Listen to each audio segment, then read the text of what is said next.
In early October of 2019, I was checking the status of the 14-mile-long border fence in San Diego, which is going to be quite formidable after it's finished in a few more months.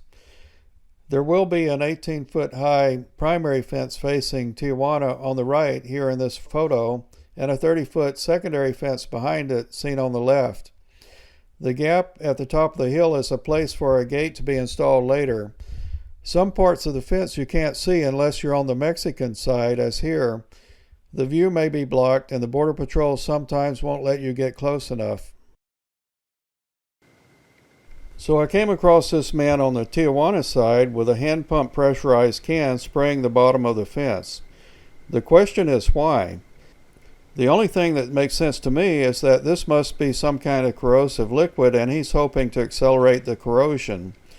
The bollards are filled with top-grade concrete, and there's steel rebar inside to reinforce the concrete.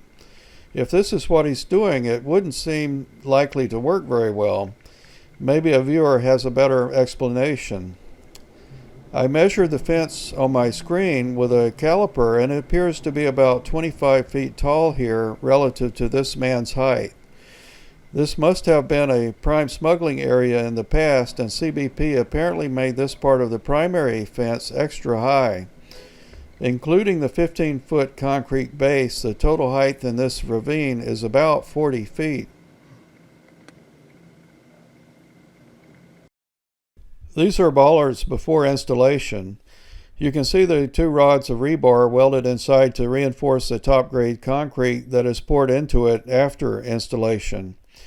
It seems to me that hoping to corrode these reinforced concrete-filled bollards by spraying something on them would be pretty futile, even if you use a strong acid.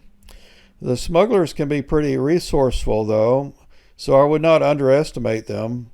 What do you think? By the way, I do not recommend hanging around too long in Mexican neighborhoods next to the border. Most residents may be okay with it, but some people in the area make their living by aiding the smugglers and could now be out of a job.